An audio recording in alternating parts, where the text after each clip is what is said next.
कहते हैं कि हर गांव अपने भीतर कोई न कोई रहस्य छुपाए रहता है, लेकिन मायागढ़ गांव का रहस्य कुछ अलग ही है। यह रहस्य हर रात ठीक 9 बजे शुरू होता है और उसकी रहस्यमयी परछाई आज भी गांव के लोगों को सुकून से जीने नहीं देती। जैसे ही रात के 9 बजते हैं, मायागढ़ की गलियां अजीब सी खामोशी में डूब जाती है। लोग अपने घरों के दरवाजे और खिड़कियां कसकर बंद कर लेते हैं, क्योंकि उस समय गांव में कुछ ऐसा होता है जिसे देखने की हिम्मत आज तक किसी ने नहीं की। और जो भी उस रहस्य के करीब जाने की कोशिश करता है, वह फिर पहले जैसा कभी नहीं रहता।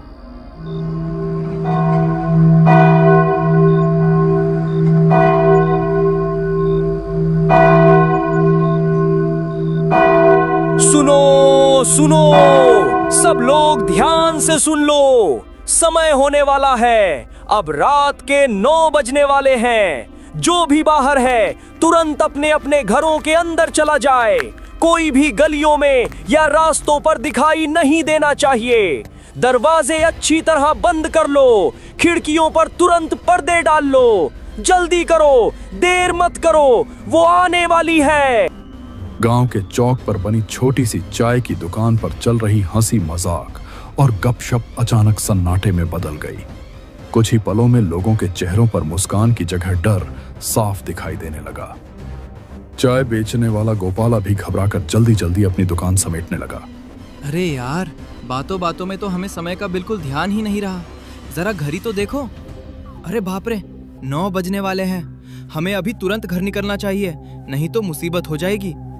हाँ भाई, तुम बिल्कुल ठीक कह रहे हो। यहाँ मायागढ़ में 9 बजते ही सब लोग अपने अपने घरों में बंद हो जाते हैं।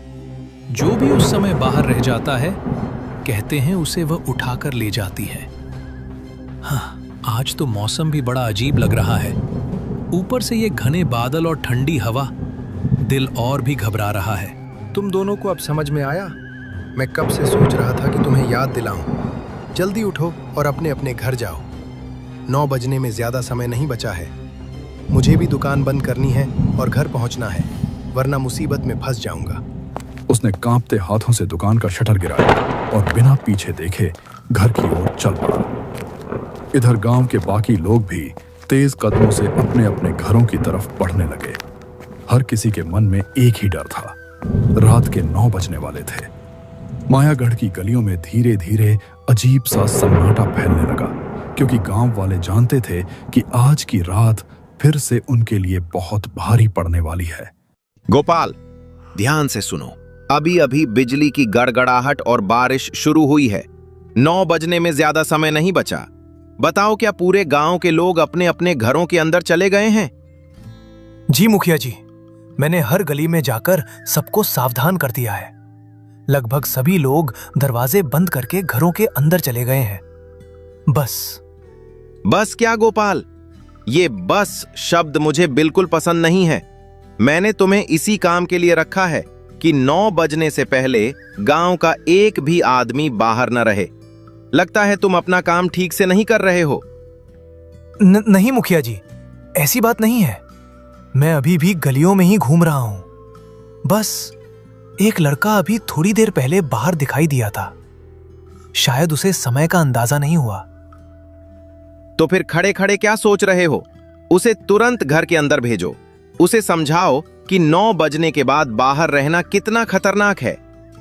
जी मुखिया जी, आप चिंता मत कीजिए।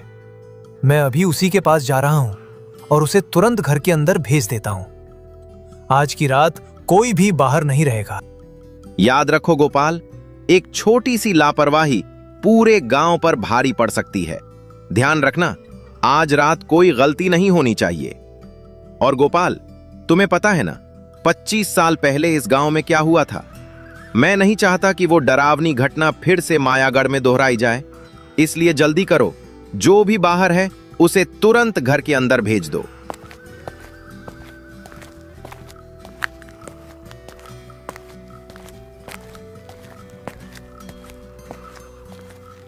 अरे ओ लड़के, तू अभी तक यहाँ क्या कर रहा है?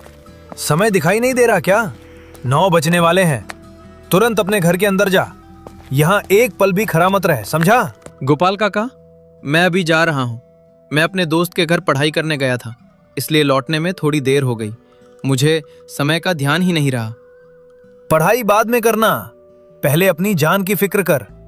तुझे पता नहीं है क्या कि 9 बजने के बाद बाहर रहना कितना खतरनाक है? जल्दी अपने घर की तरफ भाग। जी काका, अभी जाता हूँ। अब एक पल भी बाहर नहीं रुकूंगा।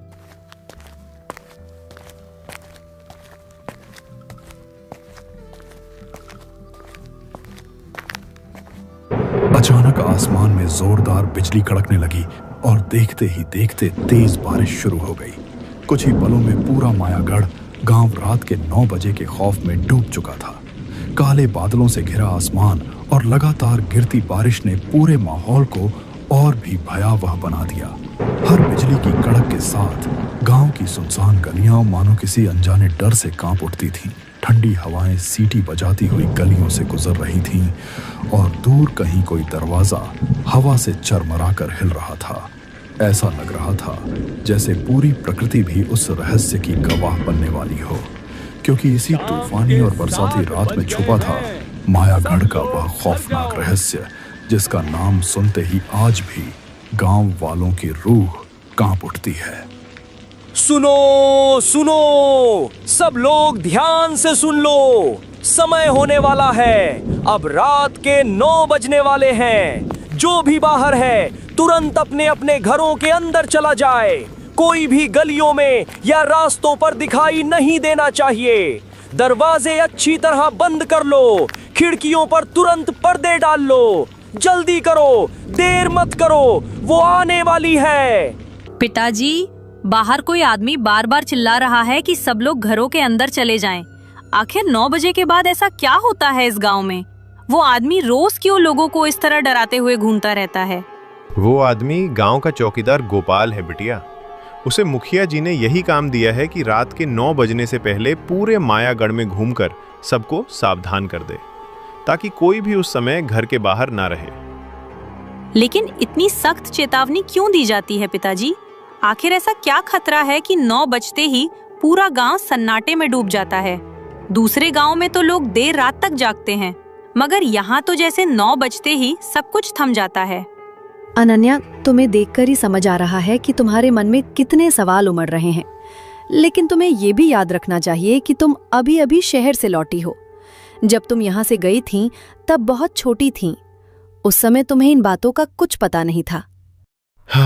तुम्हारी माँ सही कह रही है। हमने तुम्हें इस गांव के डर से ही दूर भेज दिया था, ताकि तुम सुरक्षित रहो और इन भयानक बातों से दूर रहो।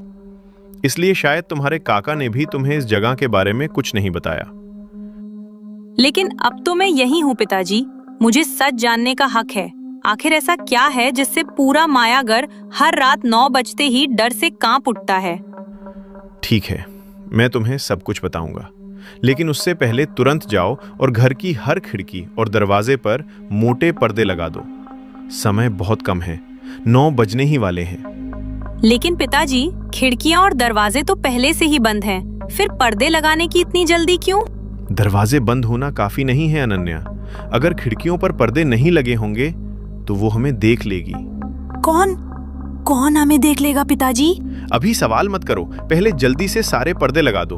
उसके बाद मैं तुम्हें इस गांव की वो सच्चाई बताऊंगा जिसे सुनकर आज तक हर किसी के रोंगटे खड़े हो जाते हैं। अनन्या ने घबराते हुए जल्दी से उठकर घर की सारी खिड़कियों और पर्दों को कसकर बंद कर दिया। बाहर कड़कती बिजली और तेज बारिश की आवाज सुनकर उसका दिल और तेज धड़कने लगा। वह धीरे धीरे मुड़ी और डर भरी नजरों से अपने पिता की ओर देखने लगी। उसकी आंखों में अनगिनत सवाल चमक रहे थे, जैसे वह किसी छुपे हुए सच को समझने की कोशिश कर रही हो। मायागढ़ गांव के उस रहस्यमयी राज के बारे में जानने की उत्सुकता उसके मन में बचपन से ही पल रही थी, लेकिन उसी उत्सुकता के साथ उसके दिल में एक अनजाना डर भी घर कर गया था।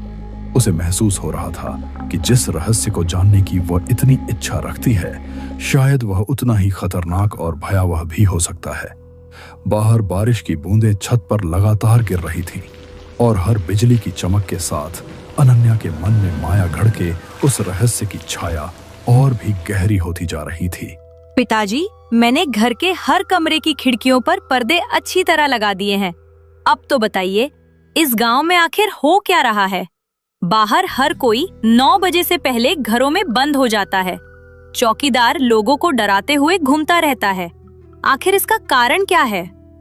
बिटिया, तुम्हें इन सब बातों का पता इसलिए नहीं है क्योंकि जब तुम्हारे काका तुम्हें यहां से लेकर गए थे तब तुम बहुत छोटी थीं। उस समय तुम्हें इन डरावनी बातों से दूर रखना ही सही समझा गया था।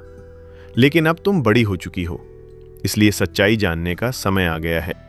तो फिर बताइए पिताजी, ऐसा क्या है जिससे पूरा मायागढ़ हर रात 9 बजते ही सन्नाटे में डूब जाता है?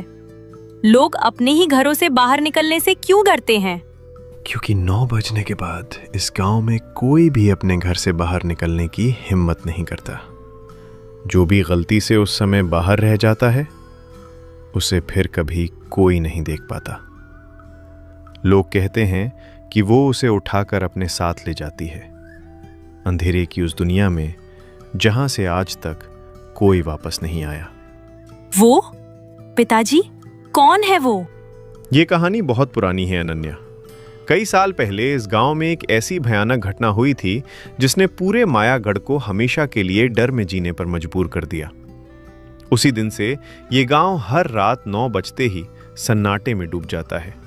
अनन्या के पिता आखिरकार मायागढ़ गांव के उस भयानक रहस्य के बारे में बताने ही वाले थे जिसे गांव के लोग वर्षों से किसी अनकहे डर की वजह से छुपाकर रखते आए थे।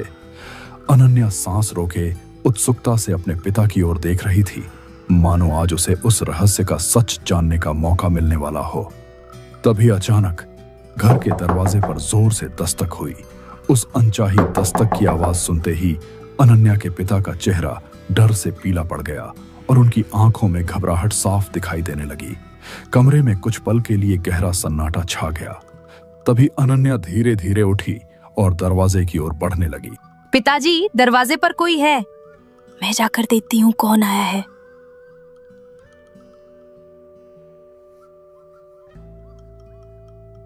नहीं अनन्या, वहीं रुक जाओ, दरवाजे के पास मत जाओ और उसे खोलने की गलती बिल्कुल मत करना। लेकिन पिताजी, आखिर ऐसा क्यों? बाहर कौन हो सकता है? मुझे तो देखने दीजिए कि दरवाजे पर कौन खड़ा है। मैंने कहा ना, दरवाजा मत खोलो। मुझे पूरा यकीन है कि बाहर वही है, वही जो हर रात इस समय भटकती है। वही? आप किसकी बात कर रहे हैं पिताजी? मुझे कुछ समझ नहीं आ रहा। समय देखो अनन्या, 9 बज चुके हैं। इस वक्त दरवाजा खोलना बहुत बड़ी भूल होगी। अगर तुमने दरवाजा खोल दिया तो वो तुम्हें अपने साथ ले जाएगी और फिर कोई भी तुम्हें वापस नहीं ला पाएगा। अपने पिता की ऐसी घबराई हुई बातें सुनकर अनन्या थोड़ी सहम जाती है। उसके मन में पहले से उठ रहे अनगिनत सवाल अब और भी तेजी से उथल पुथल मचाने लगते हैं। उसे समझ नहीं आ रहा था कि आखिर मायागढ़ के उस रहस्य में ऐसा क्या छुपा है जिसने उसके पिता जैसे साहसी इंसान को भी इतना डरा दिया था। पिता की बातें सुनने के बाद अनन्या धीरे धीरे अपने कमरे की ओर चली गई और बिस्तर पर लेटकर सोने की कोशिश करने लगी। कुछ ही देर में उसके माता पिता गहरी नींद में डूब गए, लेकिन अनन्या की आंखों से नींद कोसों दूर थी। उसके मन में बार बार पिता की कही हुई अजीब और रहस्यमयी बातें घूम रही थीं।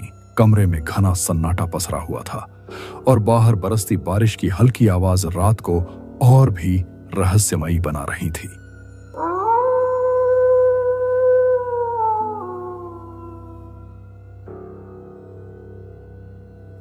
सोचते सोचते कब रात के 1 बज गए उसे पता ही नहीं चला।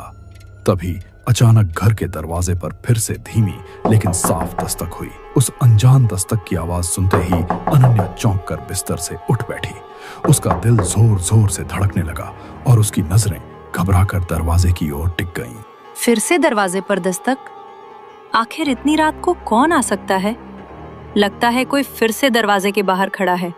पिताजी तो कह रहे थे कि 9 बजे के बाद बाहर कोई नहीं निकलता। फिर ये कौन हो सकता है? मुझे खुद जाकर देखना होगा। आखिर वो कौन है जिससे पूरे गांव के लोग इतने डरते हैं? अनन्या धीरे धीरे अपने बिस्तर से उठी और दरवाजे की ओर बढ़ने लगी। कमरे में पसरे सन्नाटे के बीच उसके कदमों की हल्की आहट साफ सुनाई दे रही थी। वह दरवाजे के बिल्कुल पास पहुंच गई और उसे खोलने के लिए हाथ आगे बढ़ाने ही वाली थी। लेकिन तभी अचानक उसके मन में एक अजीब सा ख्याल कौंधा, जैसे किसी अनदेखे डर ने उसे सावधान कर दिया हो। वह वहीं ठिठक कर रुक गई और कुछ पल के लिए गहरी सांस लेते हुए दरवाजे को घबराई नजरों से देखने लगी। अरे, ये मैं क्या करने जा रही थी? पिताजी ने साफ कहा था कि 9 बजे के बाद कभी दरवाजा नहीं खोलना चाहिए। अगर उन्होंने देख लिया कि मैं दरवाजे तक आ गई हूँ तो बहुत नाराज होंगे। लेकिन फिर भी इतनी रात को आखिर बाहर कौन हो सकता है? ऊपर से इतनी तेज बारिश भी हो रही है। क्या पता किसी को सच में मदद की जरूरत हो? नहीं, दरवाजा खोलना ठीक नहीं होगा। पहले खिड़की से बाहर झांक कर देख लेती हूँ कि दरवाजे के सामने खड़ा कौन है। अनन्या धीरे धीरे खिड़की की ओर बढ़ी और कांपते हाथों से खिड़की पर लगे पर्दे को धीरे से एक तरफ सरका दिया। जैसे ही पर्दा हटा, उसकी नजर खिड़की के बाहर खड़ी एक बेहद सुंदर स्त्री पर पड़ी। वह औरत साधारण गांव की महिलाओं की तरह ही कपड़े पहने हुए थी, मानो किसी आम ग्रामीण की तरह दिख रही हो। तेज बारिश में भीगने के कारण उसके कपड़े पूरी तरह भीग चुके थे और ठंडी हवा से उसका शरीर हल्का हल्का कांप रहा था। वह खिड़की के बाहर खड़ी अनन्या की ओर देख रही थी और कांपती हुई आवाज में उससे कुछ कहने लगी। अनन्या, जरा दरवाजा खोल दो। देखो बाहर कितनी तेज बारिश हो रही है। मैं पूरी तरह भीग चुकी हूँ और ठंड से कांप रही हूँ। अगर तुम दरवाजा खोल दोगी तो मैं अंदर आ जाऊंगी। मेरी मदद करो, यहाँ बाहर खड़े रहना सुरक्षित नहीं है। मुझे बहुत घबराहट हो रही है, वो कभी भी आ सकती है। अरे, तुम तो पूरी तरह बारिश में भीग गई हो। इतनी ठंड में बाहर खड़ी रहना ठीक नहीं है। तुम चिंता मत करो, मैं अभी दरवाजा खोल देती हूँ। जल्दी से अंदर आ जाना, नहीं तो तुम्हें सर्दी लग जाएगी। उस औरत की दयनीय हालत देखकर अनन्या अनायास ही आगे बढ़ने लगी, मानो उसके मन में उसकी मदद करने का विचार जाग उठा हो। लेकिन कुछ ही कदम चलते ही वह अचानक ठिठक कर रुक गई। अचानक उसके मन में एक अजीब सा संदेह पैदा हुआ, जैसे किसी अनदेखे खतरे ने उसे सावधान कर दिया हो। वह कुछ क्षण वहीं खड़ी गहरी सोच में डूब गई, फिर धीरे धीरे मुड़कर दोबारा खिड़की की ओर बढ़ी और वापस जाकर खिड़की के पास खड़ी हो गई, ताकि बाहर खड़ी उस औरत को ध्यान से देख सके। सुनो, एक बात बताओ, तुम मुझे नाम से कैसे जानती हो? मैं तो कई साल बाद इस गांव में लौटी हूँ। यहाँ के ज्यादातर लोग तो मुझे पहचानते भी नहीं होंगे। फिर तुम्हें कैसे पता कि मैं अनन्या हूँ? अनन्या, इस गांव में जो कुछ की होता है उससे मैं अनजान नहीं रहती। मुझे तुम्हारे बारे में बहुत कुछ पता है, लेकिन ये सब बातें यहाँ खिड़की के बाहर खड़े खड़े बताना आसान नहीं है। पहले मुझे अंदर आने दो, फिर आराम से तुम्हें सब समझा दूंगी। लेकिन इतनी रात को अचानक तुम्हारा यहाँ आना थोड़ा अजीब लग रहा है, और ऊपर से ये तूफानी बारिश भी। देखो ना, बारिश कितनी तेज हो चुकी है। ठंडी हवा से मेरा शरीर कांप रहा है। अगर मैं थोड़ी देर और बाहर रही तो शायद बीमार पड़ जाऊंगी। ऊपर से रात भी गहरी होती जा रही है और वो कभी भी आ सकती है। मैं तो गलती से बाहर रह गई, इसीलिए बहुत घबरा रही हूँ। तुम मुझ पर शक क्यों कर रही हो अनन्या? बस एक बार दरवाजा खोल दो। ठीक है, अगर तुम इतनी मुश्किल में हो तो मैं दरवाजा खोल देती हूँ। जल्दी से अंदर आ जाना, ताकि तुम भीगने से बच जाओ और अपने कपड़े भी सुखा सको। अनन्या कुछ पल तक सोचती रही, फिर साहस जुटाकर धीरे धीरे दरवाजे की ओर बढ़ने लगी। उसके मन में बाहर जाकर दरवाजा खोलने का विचार साफ हो चुका था, लेकिन उसके कदमों में अभी भी हल्की सी झिझक और अनजाना डर महसूस हो रहा था।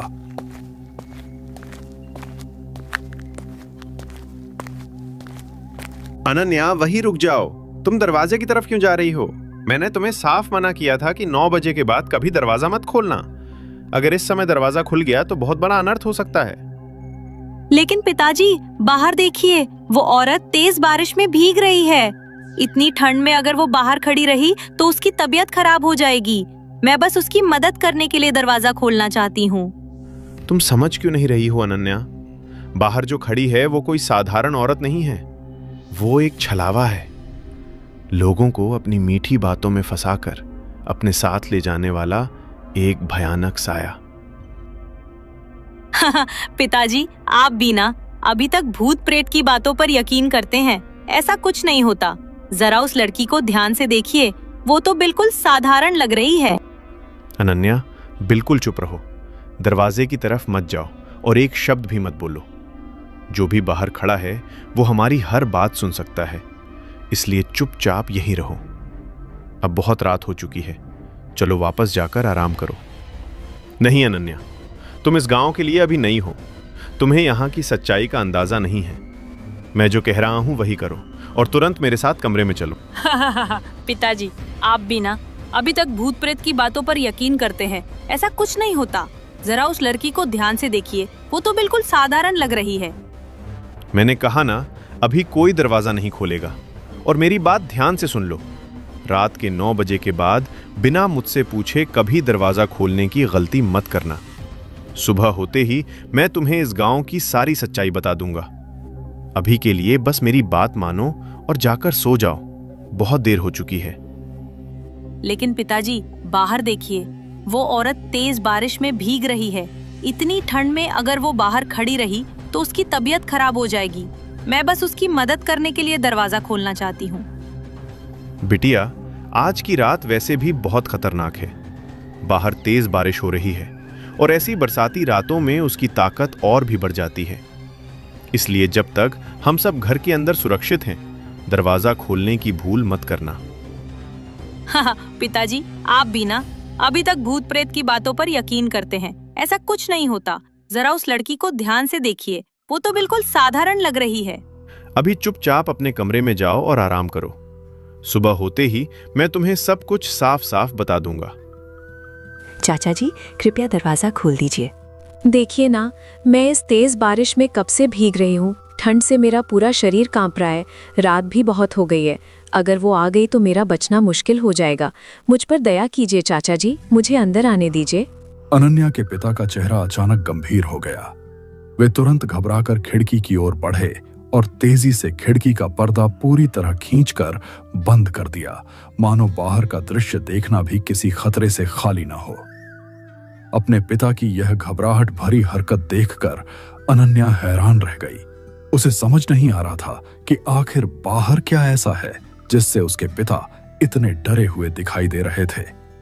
पिताजी, आपने मुझे दरवाजा खोलने से क्यों रोक दिया? वो औरत तो बारिश में पूरी तरह भीग रही थी। अगर मैं दरवाजा खोल देती तो वो अंदर आ जाती। आप इतने घबराए हुए क्यों हैं? बाहर जो खड़ी थी वो कोई साधारण औरत नहीं थी, वो एक छलावा है। छलावा? पिताजी, आप कैसी बातें कर रहे हैं? वो तो बिल्कुल एक साधारण औरत जैसी लग रही थी। अरे ये क्या हो रहा है? इतनी रात को दरवाजे की बात क्यों हो रही है? क्या हुआ? अभी अभी अनन्या दरवाजा खोलने जा रही थी। अगर मैं समय पर नहीं पहुंचता तो पता नहीं क्या हो जाता। बाहर वही खड़ी थी। हे भगवान, तो वो फिर से हमारे घर के पास आ गई है। हाँ, और इसलिए मैं कह रहा था कि अनन्या को अब सच बता देना चाहिए। कौन सा सच? आप दोनों ऐसी बातें क्यों कर रहे हैं? आखिर क्या हुआ था उस समय? बेटी, आज समय आ गया है कि तुम्हें इस गांव की सच्चाई पता चल जाए। 25 साल पहले इस गांव में एक भयानक घटना हुई थी। 25 साल पहले? आखिर क्या हुआ था उस समय? तो फिर उसके साथ ऐसा क्या हुआ कि आज पूरा गांव उससे डरता है? इस गांव में एक औरत रहती थी। उसका नाम मंजरी था। लोग उसे झाड़ फूंक करने वाली समझते थे। वो कहती थी कि वो लोगों पर से बुरी शक्तियों का साया उतार देती है। तो फिर उसके साथ ऐसा क्या हुआ कि आज पूरा गांव उससे डरता है? एक दिन गांव के ही एक आदमी ने उसे एक लड़की पर काला जादू करते हुए देख लिया। ये बात पूरे गांव में फैल गई। गुस्से में लोगों ने उसे पकड़ लिया और बहुत मारा। उस समय रात के ठीक 9 बज रहे थे। मरने से पहले मंजरी ने पूरे गांव को घूरते हुए एक भयानक शाप दिया था। रुको, मुझे मत मारो। तुम लोग बहुत बड़ी गलती कर रहे हो। तुम सब मुझे बेगुनाह होकर भी सजा दे रहे हो। सुन लो मेरी बात। अगर आज तुम लोगों ने मेरी जान ली तो मेरी आत्मा कभी चैन से नहीं बैठेगी। मैं वापस आऊंगी और इस गांव के किसी भी इंसान को चैन से जीने नहीं दूंगी। याद रखना, जिस समय तुम लोग मुझे मारोगे उसी समय से ये रात मेरी हो जाएगी। हर रात जब घड़ी में 9 बजेंगे मेरा साया इस गांव की गलियों में भटकेगा।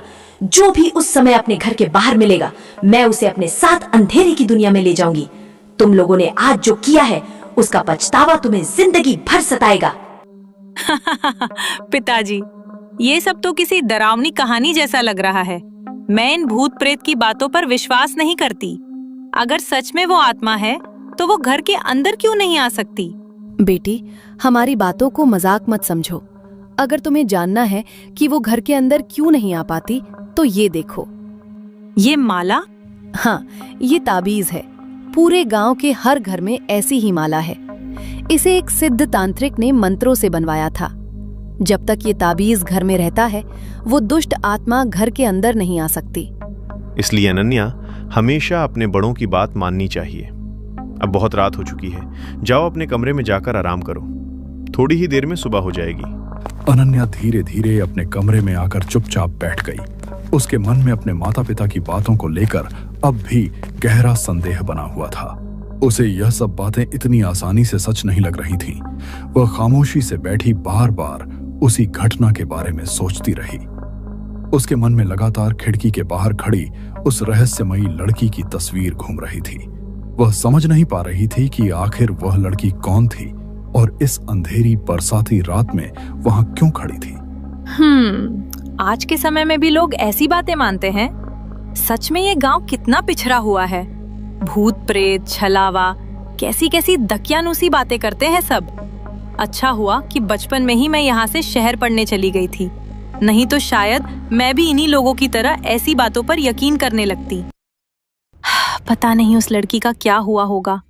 वो तो बारिश में भीगते हुए बहुत मजबूर लग रही थी। शायद उसे सच में मदद की जरूरत थी और मैं भी कुछ नहीं कर पाई। लेकिन अब मुझे खुद ही इस रहस्य का पता लगाना होगा। कल रात 9 बजे के बाद मैं खुद दरवाजा खोलकर बाहर जाऊंगी। तब देखूंगी कि आखिर इन लोगों की बातों में कितनी सच्चाई है।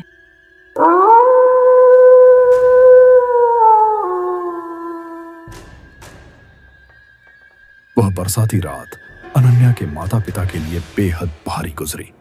पूरे घर में ऐसी बेचैनी फैली हुई थी कि किसी की भी आंख ठीक से नहीं लग सकी। रात भर सबके मन में एक अनजाना डर बना रहा और हर छोटी सी आहट पर सब चौंक जाते थे। अगली सुबह तक बारिश तो थम चुकी थी, लेकिन आसमान अब भी घने बादलों से ढका हुआ था। ठंडी हवा धीरे धीरे चल रही थी और रात की नमी अब भी वातावरण में महसूस हो रही थी। मायागढ़ गांव की सुबह आम दिनों जैसी बिल्कुल नहीं लग रही थी। मानो पिछली रात की घटना ने पूरे घर के माहौल को अब भी भारी बना रखा हो।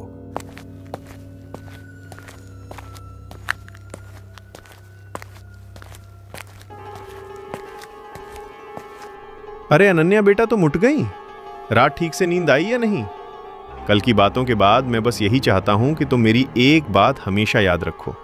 जब तक तुम यहां मायागढ़ में हो, शाम के बाद और खासकर 9 बजे के बाद कभी भी दरवाजा खोलने की गलती मत करना। मैंने जो कुछ भी तुम्हें बताया था वो कोई कहानी नहीं है, वो इस गांव की सच्चाई है। जी पिताजी, आप चिंता मत कीजिए, मैं आपकी बात समझ गई हूँ। जैसा आप कहेंगे मैं वैसा ही करूंगी।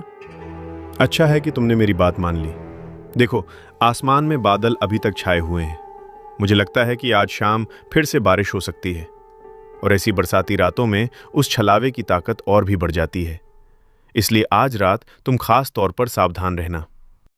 ठीक है पिताजी, मैं ध्यान रखूंगी। अनन्या ने अपने पिता की बातों को चुपचाप सुना और हल्के से सिर हिलाकर सहमति जताई। इसके बाद वह बिना कुछ कहे शांत कदमों से वहां से चली गई। धीरे धीरे शाम ढलने लगी और देखते ही देखते 7 बज चुके थे। आसमान में घिरे काले बादलों के बीच एक बार फिर हल्की हल्की बारिश शुरू हो गई। मानो मायागढ़ में हर दिन की तरह वही बेचैन कर देने वाला मौसम लौट आया हो।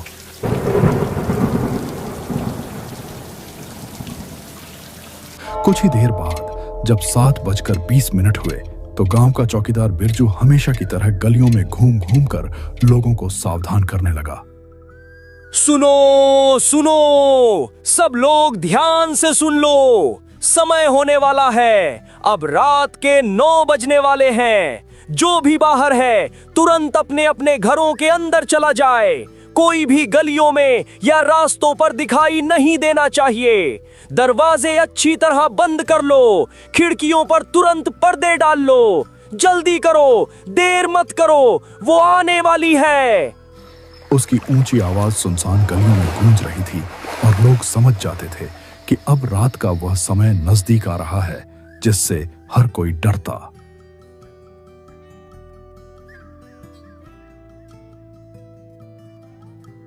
बस बहुत हो गया ये सब।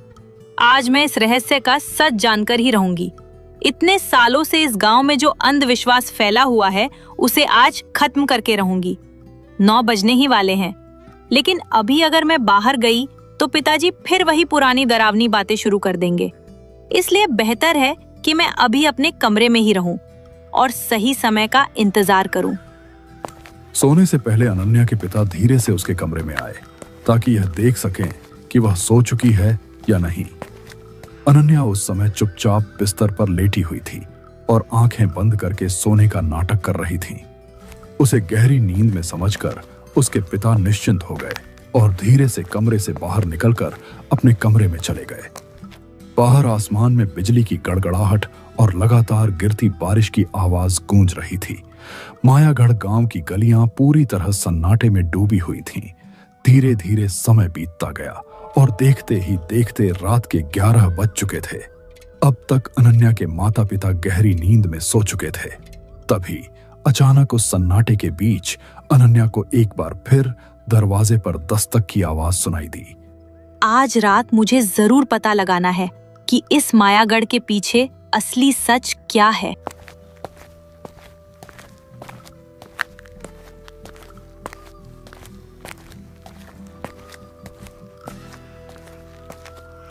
अनन्या धीरे धीरे दरवाजे की ओर बढ़ी।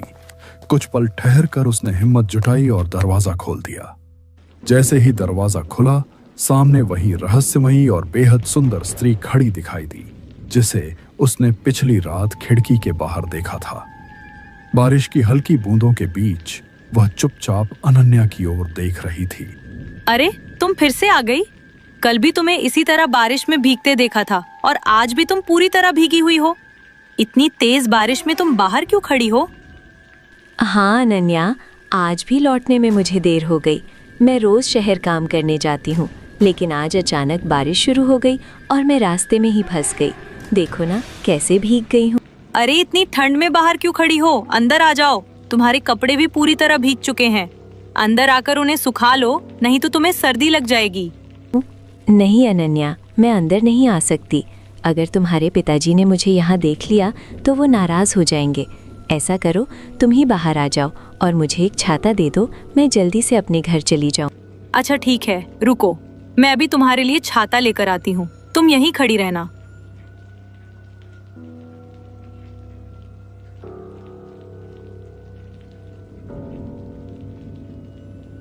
लो, ये छाता ले लो। लेकिन तुम वहाँ इतनी दूर क्यों खड़ी हो गई?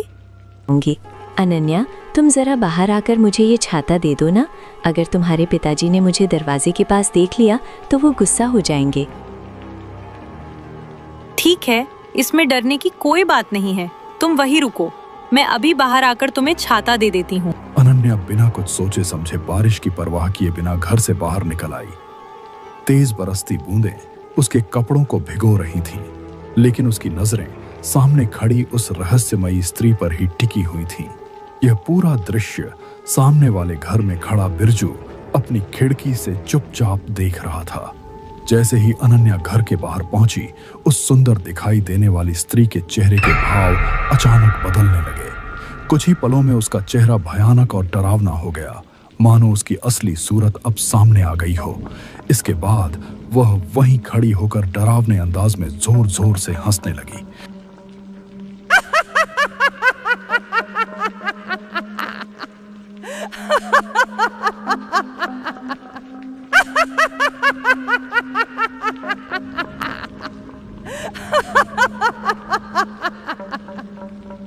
उसकी खौफनाक हंसी सुनसान रात में गूंजने लगी और चारों तरफ का माहौल और भी भयावह हो उठा। तभी अचानक वह धीरे धीरे हवा में ऊपर उठने लगी और उसी भयानक हंसी के साथ अनन्या की ओर घूरती हुई मंडराने लगी। आखिर तुम बाहर आ ही गई अनन्या। मैं जानती थी कि तुम मेरे जाल में फंस ही जाओगी। तुमने सोचा था कि तुम किसी बेबस औरत की मदद करने बाहर आई हो, लेकिन तुम तो खुद मेरे पास चली आई। देखो अनन्या, अब कोई तुम्हें बचाने नहीं आएगा। ये रात अब मेरी है और अब तुम भी मेरी हो। मैंने तुम्हें पहले ही देख लिया था, इसलिए मैं बार बार तुम्हारे दरवाजे तक आई। तुम लोगों ने सोचा था कि उस ताबीज से मुझे रोक लोगे, लेकिन जब कोई इंसान खुद ही बाहर आ जाए तो उसे कौन बचा सकता है। अब तुम मेरे साथ चलोगी उसी अंधेरे में जहां से आज तक कोई वापस नहीं आया।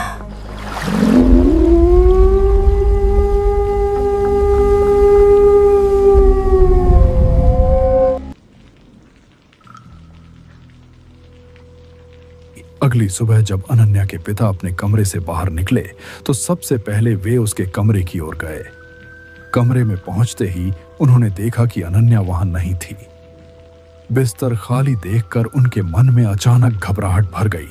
इसी चिंता में उन्होंने चारों ओर नजर दौड़ाई तो पाया कि घर का मुख्य दरवाजा खुला हुआ था। यह देखकर उनका दिल जोर जोर से धड़कने लगा। वे घबराए हुए कदमों से जल्दी जल्दी घर के बाहर निकले और आसपास अनन्या को ढूंढने लगे। काफी देर तक इधर उधर तलाश करने के बाद भी उन्हें अनन्या कहीं दिखाई नहीं दी।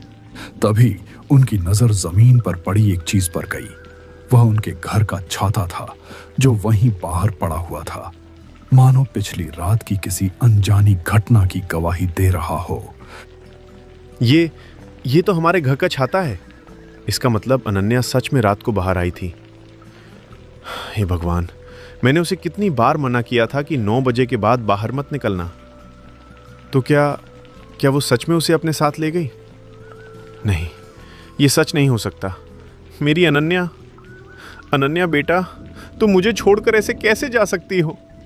वो हमारी इकलौती बेटी थी। अब हम किसके सहारे जिएंगे? हे भगवान, हमारी जिंदगी की सारी खुशियां एक ही रात में खत्म हो गईं।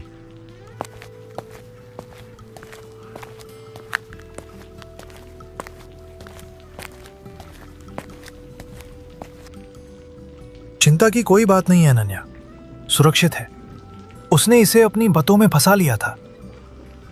मैं ये सब कुछ अपने घर की खिड़की से देख रहा था।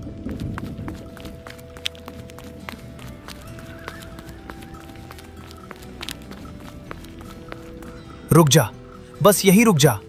अनन्या को तुरंत छोड़ दे। देख, ये माला पहचानती है ना तू? इसी ताबीज की शक्ति से तू इस घर के पास भी नहीं आ सकती। मैंने तेरे जैसे छलावे को पहले भी देखा है, इसलिए आज तेरी चाल नहीं चलने दूंगा। अगर अपनी भलाई चाहती है तो अभी इसी वक्त यहां से चली जा, नहीं तो इस ताबीज की शक्ति तुझे भस्म कर देगी। अनन्या को छोड़ दे और वापस उसी अंधेरे में लौट जा जहां से तू आई है। ये मायागढ़ है, यहां के लोगों को डराकर हमेशा के लिए नहीं रख सकती तू। अनन्या, तुम ठीक हो ना? जल्दी मेरे पास आओ। समय बिल्कुल नहीं है, तुरंत मेरे साथ चलो। ये जगह सुरक्षित नहीं है, हमें अभी इसी वक्त यहां से निकलना होगा। जल्दी भागो अनन्या, मेरे साथ दौड़ो, पीछे मुड़कर मत देखना। चलो जल्दी करो, हमें उससे दूर जाना होगा।